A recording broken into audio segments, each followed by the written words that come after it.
자, 오늘은 한 길면 15분 정도 수업하면 이제 진도가 다 끝날 것 같아요. 그래서 빨리 마무리 짓고 지금 자료를 펴줄게요. 자, 이제 이번 시간에 사구라는 거에 대해서 설명을 할 차례인데, 사구. 얘도 시험에 가끔 나오는 주제예요. 자, 일단 사구가 모래 언덕을 뜻하는데, 먼저 제일 중요한 포인트 잡아줄게요. 얘는 분명히 바닷가에 있지만 바다 물이 만든 게 아니라 얘는 바람이 만든 지형이에요. 그 바다에 가면, 바닷가에 가면 바람이 많이 불잖아요. 바람이라는 거 절대 잊어버리시면 안 돼요. 바람이 제일 중요한 출제 포인트. 바람의 퇴적 작용으로 만들어진다. 또 얘도 단면도를 그리면서 그림을 그리면 되게 쉽게 이해할 수가 있거든요. 우리가 황해안 지역에 또는 뭐 다른 마찬가지인데 일반적인 바닷가의 단면도를 그려볼게요. 육지고 바다가 이렇게 있으면, 자, 얘가 썰물 때 해수면, 얘가 밀물 때 해수면. 그래서 밀물 때 해수면을 기준으로 파랑이 모래를 육지 쪽으로 밀어 올려가지고 만들어진 지형이 사빈이에요. 그쵸? 사빈은 우리가 지난 시간에 공부를 했죠. 그런데 이 사빈이 가만히 있는 게 아니라 바닷가에는 바람이 많이 부니까, 물론 육지에서 바다 쪽으로 바람이 불기도 하지만 반대로 바다 쪽에서 육지로 바람이 불기도 해요. 그럼 여기에 있는 모래가 날아가겠죠. 날아가서 육지 쪽으로 이렇게 날아가서 여기에, 잠깐 다르게 할게요. 여기에 모래가 쌓이기도 하는데 이런 지형을 우리가 사구라 그러더라. 사구. 아니, 똑같은 모래인데 왜 굳이 구별을 해야 되냐? 얘는 파랑이 만든 거고요. 얘는 바닷물이 들어오지 않는 부분, 바람이 만든 거잖아. 그래서 구별을 하는 거예요. 우리가 사구는 뭐 실제로 뭐 이름은 뭐 들어본 적이 별로 없겠지만 실제로 사구에는 누구나 한 번씩 다 가봤을 거예요. 자, 해수욕장에서 가서 놀다가 배가 고파지면 다른 방 갔더니 얘가 회 먹으러 간대요. 배고프면. 우와. 우리는 대부분 그렇지 않지. 우리는 대부분 그냥 모래 해수욕장 바로 안쪽에 있는, 보통 여기에는 나무가 심어져 있거든요. 소나무가. 그 아래에 보면 모래로 돼 있단 말이에요. 일반 흙이 아니라. 거기에 와서 고기를 구워 먹죠. 그 고기 구워 먹는 곳이 구워 먹는 곳이 바로 사구예요. 사구. 그렇게 이해하시면 돼요. 자, 이미 사구는 뭐 거의 다 이야기했으니까 이게 바로 사구예요. 사구. 바람의 퇴역작용. 일단 그것만 기억하시면 돼. 그런데 이제 이런 사구가 옛날에는 별로 쓸모없는 땅이라고 여겨져가지고 뭐 나무를 심는 정도밖에 안 했었어요. 그리고 여기 있는 모래를 함부로 이용하기도 했었고. 자, 일단 사구가 왜 중요한지 좀 정리해볼게요. 자, 바다에서 불어오는 바람은 소금기가 포함이 되어 있기 때문에 육지에 사는 식물에 피해를 주죠. 바람을 막기 위해서 심어놓은 나무, 바람을 막기 위해서 갖고 오는 숲, 이걸 뭐라 그래요? 바람을 막기 위해서 심어놓은 숲, 강풍림. 우리 뭘 와야? 우리가 한자라는 걸 알면 되게 좋은 게, 어쩔 수 없는 게 우리 용어는 되고 한문이니까. 자, 얘는 그래서 막을 방자, 바람 풍자, 그 다음에 숲을 림자, 방풍림이라 그래요. 옆에 두 반에서 수업을 하는데, 14반이구나. 이과에 수업을 하는데, 어쨌든 바람을 막는 숲이라 그랬던 얘가 일단 방도 생각났어. 풍도 생각이 났어. 림도 생각이 났어. 그러면서 풍방림 아니에요 그러더라고. 조합이. 그러니까 이 용어를 언젠가 한번 들어봤을 텐데 분명히 중학교 때 나오는 단어거든요. 아무튼 방풍림을 심어 놓거나, 그 다음에 여기는 육지와 바다의 경계 중간 부분이에요. 그러니까 바다 생물과 육지 생물의 중간 형태, 좀 독특한 생물이 살기도 하고요. 그 다음에 여기 사구에 있는 모래가 육지에 있는 지하수를 보호하기도 한대요. 오늘날에는 사구도 보호해야 된다. 그런 이미지가 많아요. 자, 이 사구에 대해서는 또 한 가지만 더 알아두시면 되는데요.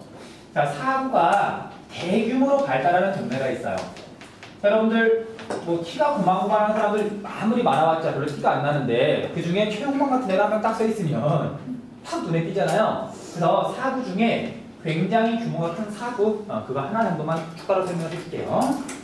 자, 우리 한반도가 이렇게 있으면, 자, 일단 사구는 여름철에 주로 생길까 아니면 겨울철에 주로 확장될까? 여름철에 주로 확장될까? 겨울철에 확장될까? 겨울철요. 왜냐면 바람이 겨울철에 세게 불잖아요. 그리고 겨울철에 건조하니까 모래가 더 잘 날려요. 겨울철에 주로 만들어지고 여름철에는 그냥 그대로 유지가 되는 정도예요. 겨울철에 터지는 거야. 그러면 겨울철에 바람이 어느 쪽에서 불어와요? 계절풍이.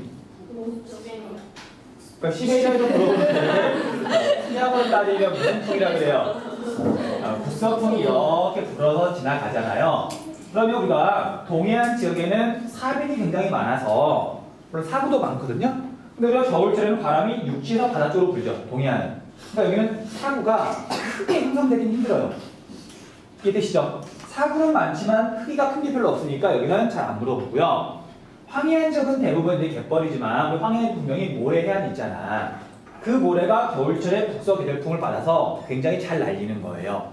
그래서 사구의 규모는 황해안이 대체로 큰데 그 중에서도 여기에 툭 튀어나온 반도가 하나 있죠.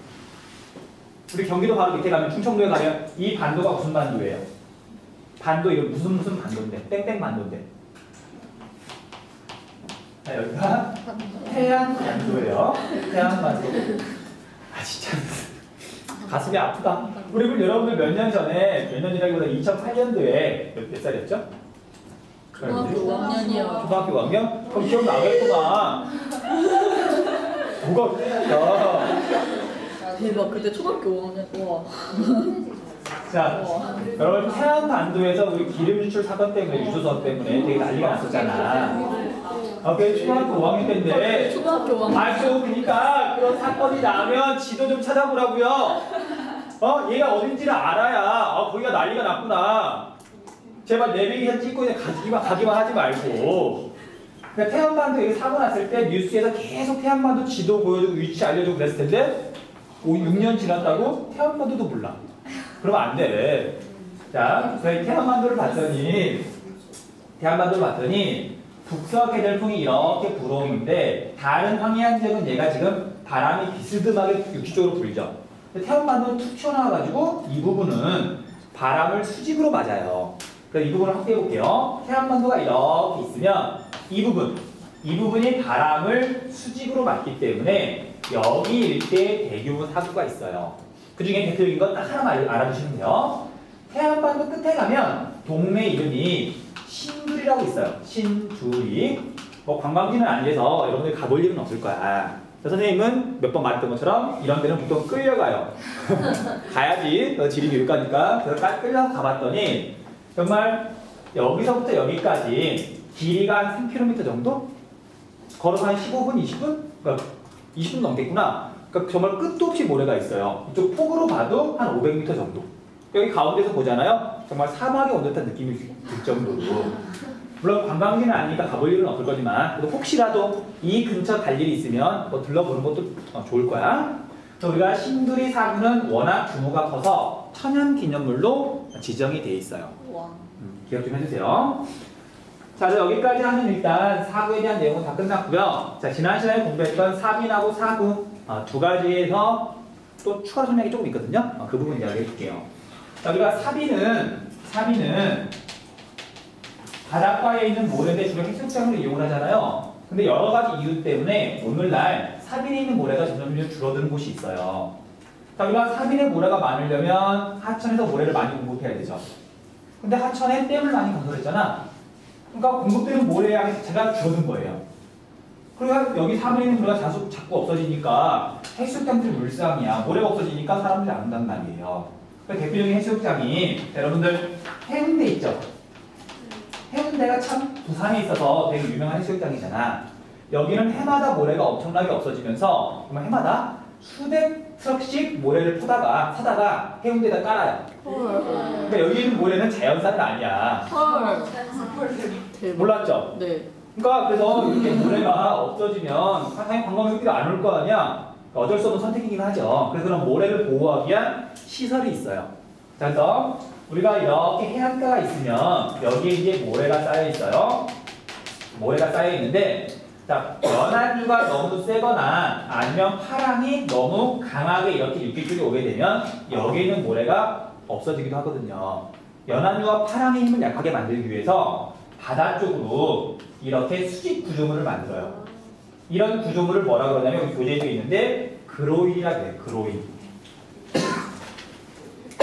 교재 73페이지 보면 73페이지 그로인 연안유가 흐르는 걸 막아주는 거죠. 파랑의 힘을 약하게 만드는 거죠. 그럼 여기에 있는 모래가 보호가 되겠죠. 73페이지에 보면 가운데 가나 그림이 있고 사진이 있는데 나가 그로인이에요. 사변에 있는 모래를 보호한다. 자, 그 다음에 이 사구도 여기에 있는 모래가 바람이 너무 강하게 불면 북쪽으로 다 날아가 버리거든요. 여기에 있는 모래를 보호하기 위해서 여기다가 바람의 힘을 약하게 만들기 위한 시설을 만들어요. 그게 바로 가예요, 가. 별다른 시설이 아니라 여기 보면 철책처럼 나무가 쭉 이렇게 만든 구조물이 있죠. 그러니까 그 사이를 바람이 통과하면 바람이 당연히 약해지겠죠. 그럼 그 뒤쪽으로 이제 모래가 쌓이는 거예요. 모래가 날아가지 않고. 이해돼요? 그럼 바람이 불면 여기 구조물 뒤로 였었을 때 모래가 쌓이는 거지. 자, 이런 시설물을 뭐라고 하냐면은 우리 교재에도 이름이 나와 있지만 포식기 한자말이지만 그래서 모래를 모으는 도구의 도구 이런 걸로 인해서 사구에 있는 모래를 보호할 수 있다. 그렇게 정리하시면 돼요. 어려운 개념 아니니까 넘어갈게요. 자, 이제 마지막으로 갯벌. 사실 갯벌은 이미 앞에서 다 설명했어요. 이것도 그림만 그리고 빠르게 이야기할게요. 자, 우리가 앞에서 삼각주 공부할 때, 자, 하천이 바다에 도착하는 강에 있고 여기를 하구라 그러죠. 자, 하구 지역은 당연히 하천이 운반한 물질이 쌓여있게 되면 여기에 삼각주가 만들어지는데 문제는 삼각주가 아무 데서나 안 만들어진다 그랬죠. 왜냐하면 바다가 이걸 제거하기도 한다 그랬잖아요. 그래서 바닷물이 밀물 때 밀려왔다가 썰물 때 빠져나갔다가 바닷물은 끊임없이 왔다 갔다 그런다 그랬잖아요. 이렇게 왔다 갔다 하는 물의 흐름을 뭐라 그래? 조류. 조석 간만에 차 때문에 생기는 바닷물의 흐름, 조류. 먼 바다에서 물이 몰려왔다가 빠져나가고 왔다 갔다 하잖아요. 이건 파랑은 아니야? 그쵸? 이 조류 때문에 여기에 있는 물질이 왔다 갔다 하면서 주변 바닷가 지역으로 계속 퍼지는 거예요. 물론 입자가 작으니까 얇게 넓게 퍼지는 거죠. 그래서 여기에 뭔가 쌓여있게 되면 삼각주지만 조차가 커서 조류의 작용이 강해서 주변 바다에 넓게 퍼지게 되면 그게 바로 갯벌이에요. 물론 삼각주와 갯벌은 같이 있을 수도 있어요. 일부는 쌓이고 일부는 퍼지고. 근데 우리나라 황해안은 조차가 크다 작다? 어마어마하게 크다. 그러니까 우리나라 황해안 지역은 삼각주는 없고 갯벌만 엄청 넓게 있는 거죠. 이해되셨죠? 그렇잖아. 그래서 이게 갯벌 내용 끝이에요. 조류의 퇴적 작용으로 만들어졌다.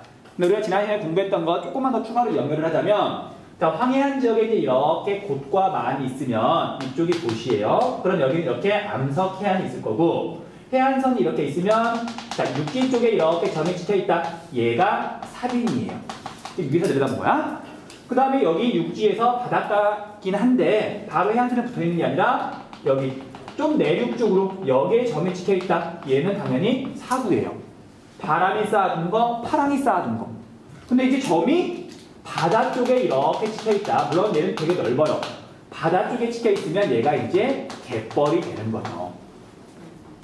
이해돼요? 그 지형도만 딱 봐도 이거 뭐 응용 그런 거 없어요. 그냥 딱 보고 알고 있으면 무조건 맞는 거고. 어서 오세요. 반가워요. 나연이가 더 많이 기다렸어. 저도 심심해서. 자, 그래서 지형도는 좀 한번 살펴볼 거니까 이렇게만 알아두시면 되고요. 그 다음에 여기 지우고 지금 몇 년 전부터는 이제 애들이 좀 많이 어려워해서 시험 문제에서 숙지된 적은 없는데 혹시 모르니까 아마 나오게 되면 3점짜리로 나올 거라서 체크 하나만 해줄게요.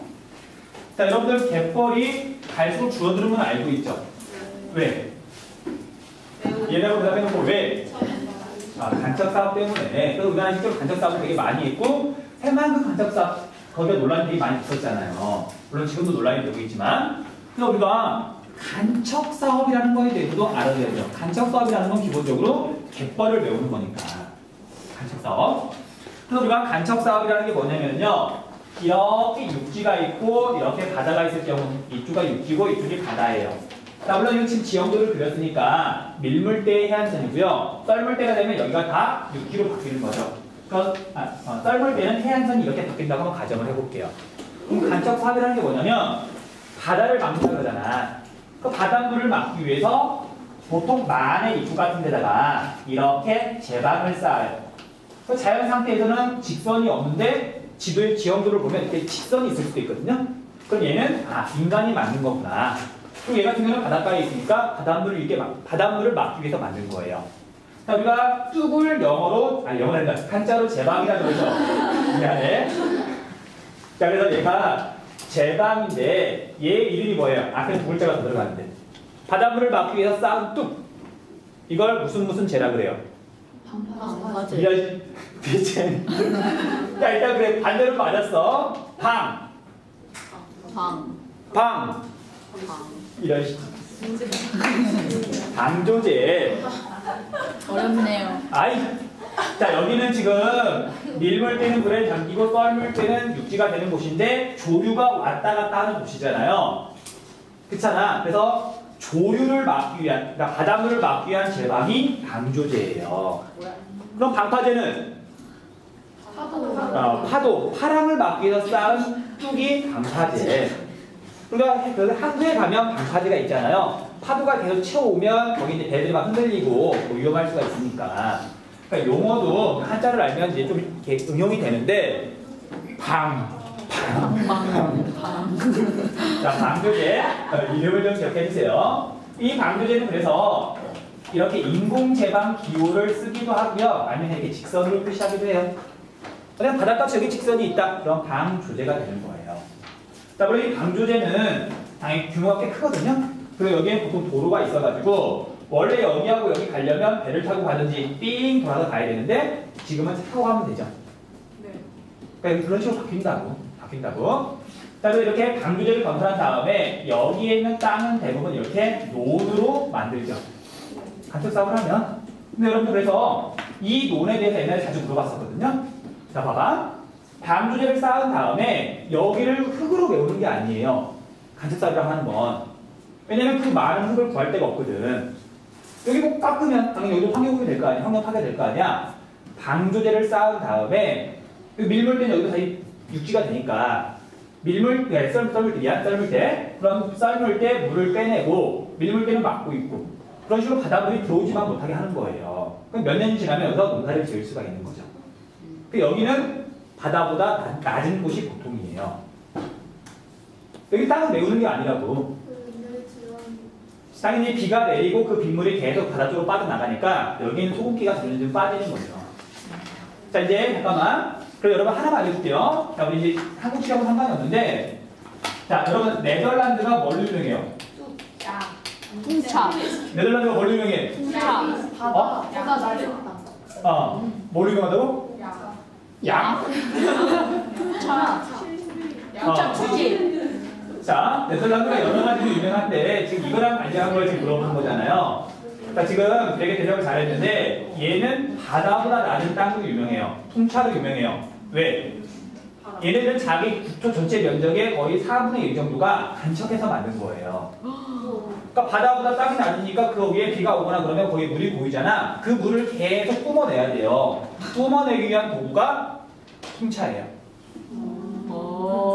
그래서 여기는 뭐 메우는 게 아니라고요. 자, 그래서 여기서 농사를 짓는데 문제가 이제 한번 시험 문제 나온 적이 있어. 지금 이제 최근 5년 동안 안 나왔는데 갈수기라는 표현이 있어요. 갈수기. 무슨 뜻일까? 무슨 뜻일까? 갈수기. 물을 갈아요. 자, 목마른 걸 갈증이라 그러죠. 목마를 갈자. 물이 적다. 이거랑 이제 거의 같은 뜻이 가뭄이죠, 가뭄. 근데 가뭄은 이게 예상하지 못했던 그런 비가 적게 오는 시기 때문에 피해를 입는 거고요. 갈수기는 그냥 얘가 그냥 주기적으로. 예를 들면 우리가 봄이나 가을에 비가 좀 적게 내리잖아요. 여름에 비해서. 근데 그런 시기를 갈수기라 그래요. 여기가 비가 적게 내리면 원래 바다였던 곳이기 때문에 땅 속에 있던 소금기가 이렇게 올라오기도 해요. 여름에 피해를 입을 수도 있거든요. 그러니까 그런 문제가 나왔었는데 그냥 하나만 두시라고요. 아마 안 나올 거야. 혹시나 싶어가지고. 자, 이제 중요한 거. 간척 사업을 해서 기껏 만든다는 게 논이잖아요. 자, 우리나라 지금 쌀이 남을까 모자랄까? 남아요. 쌀 남아요? 쌀은 남는다고. 그래서 이 쌀 남는데 굳이 논을 만들어야 되느냐? 그리고 여기 여러분 알다시피 농촌에 가면 이제 다 할아버지 할머니밖에 없잖아요. 농사 지을 사람이 없는데 그 논 만들어서 뭐 하느냐? 그래서 오히려 간척 사업을 했는데 그 간척했던 걸 다시 갯벌로 돌리려고 하는 움직임이 있어요. 이걸 뭐라고 부르냐면 역간척이라고 불러요. 역간척. 자, 아직 우리나라에서 실제 한 곳은 없지만 하려고 지금 계획하는 곳이 몇 군데가 있어요. 뭐 그 유치를 물어보진 않으니까 그냥 역간척이라고 하는 게 있더라 정도만 알아두시면 돼요. 자, 그럼 이거 말로만 할게요. 자, 갯벌이 더 가치가 있으니까 돌리려고 그러는 거죠. 자, 갯벌의 가치. 갯벌이 왜 좋아? 갯벌의 장점.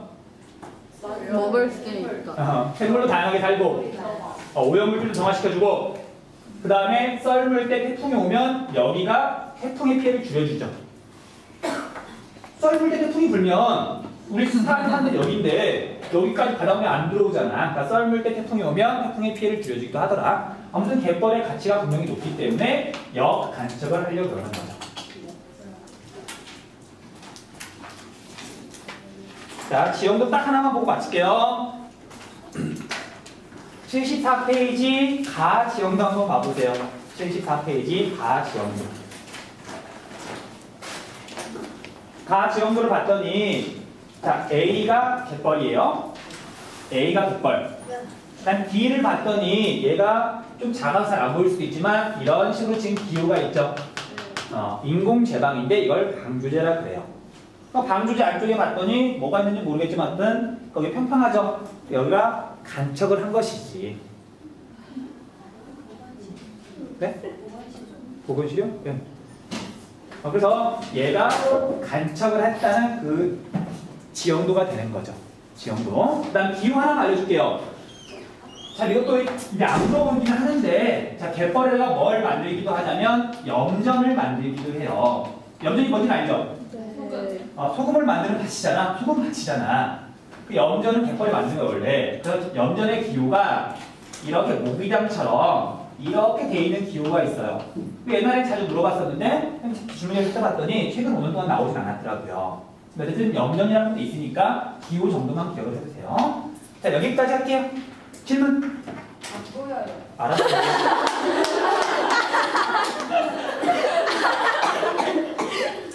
야, 그건 질문이 아니잖아. 안 보일까요?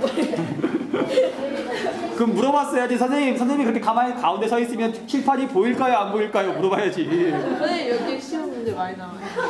이거요? 수능 때 거의 나오는 주제예요. 아니요, 시험 문제. 당연한 얘기지만 수능 때 나오면 당연히 내신 때 내야죠.